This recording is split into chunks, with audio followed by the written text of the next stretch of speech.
What's up, everybody? It's Wally Tech Performance. Back with another one. I told you I'm gonna get back on my game. So, all right. So today we have a 2005 Chevy Trailblazer, and basically we're having sorry for the camera. We're having basically issues where it's misfiring. Cylinder 4, p0304, p300, p302. We already had changed 2 coil packs on this, so we're gonna change the rest of the coil packs, which is all 4 coil packs. So I'm gonna show you guys how to do that today on this engine. It's a V6, I believe 4.2 liters. So stay tuned. We're gonna get right in it. All right, guys. So as you can see here, first thing we're gonna do is we're gonna take off this right here with a flathead. Turn that up, and then there's another one. I don't know if you see it right there. Turn it right there. A couple tabs. All right. That's step 1. Then what we're gonna do is we're gonna move that out the way. Next step is there's a 10 millimeter here, and there's a 10 millimeter in the back over there. I don't know if you can see it by my finger pointing it right there. So we're gonna take a 10 millimeter extension, and we're gonna take those 2 bolts off. And then once we take those off, this right here we unscrewed. We could probably pull this cover up. This is gonna come up, and then we're gonna take it off. Okay, now we have successfully taken those bolts off there and the one up there. So since we loosened that one up there, we're gonna be able to pull this up. Now there's a little hose here, so make sure that when you put this back on, this hose has to go on here, down. Okay, so we're gonna pop this up, pull that out, and I'm gonna put it to the side. Okay, so basically the problem we're having here is with cylinder 4. So we got, this is cylinder 1, 2, 3, 4. So this is the cylinder that's misfire.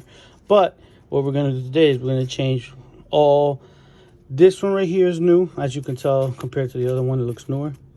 He just had this replaced not too long ago, and we replaced this one back here as well. This one was replaced as well. So what we're gonna do is we're gonna replace those, the other ones, replace them, and we're gonna go from there. So stay tuned. All right, so this is the part number. What I'm using a standard one, a standard T series.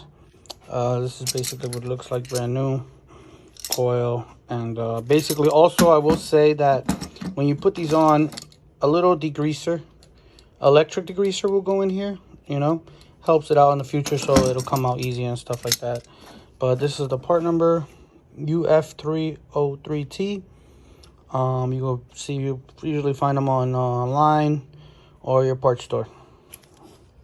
So let's get it.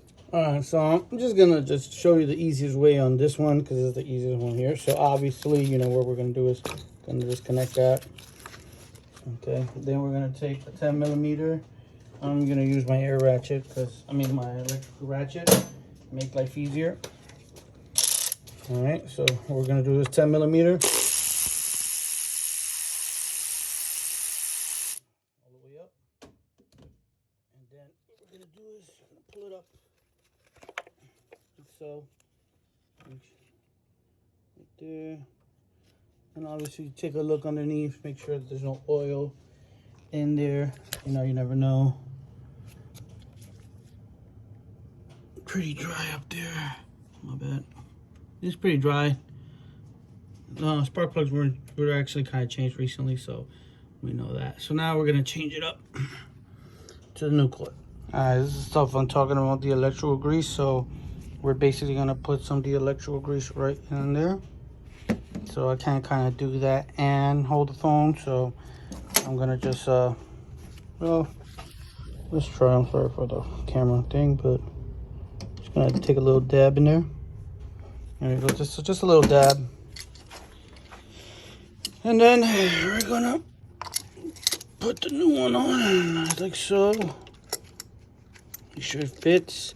Then we're gonna kind of thread this on. We find the thread. Make sure it threads on by hand. pretty good. And then we're gonna use, well, I would use a ratchet, but since I'm already used to it, I'm gonna use the air ratchet. I mean the electro ratchet, like so. So then once it's tight, that's it. All right, vice versa, boom. And now we're gonna continue doing the same thing overall. Obviously, the back one's gonna be a little bit of a headache, and the front one as well, because you gotta kind of remove this up a little bit to give you the space. But other than that, it's pretty simple after that. And then afterwards, you want to put everything back together, clear the light with a scanner. If you don't have one, you could disconnect the battery terminal, the 8mm or 7mm off the thing for like 5 minutes, not even like 2-3 minutes, and then restart and then start the engine when everything's back together. So yeah, it's a pretty simple video. Just a little hint for people that don't know or intimidated by it. It's not that bad. I would say out of 1 to 10, you could probably do this. This difficulty, probably like 3 or 4. Not that bad. All right, so if you got any questions, please just send me an email at wallytechperformance@gmail.com if you have any questions or requests on any videos or specific cars or anything like that you'd like to see. I could try to get my hands on.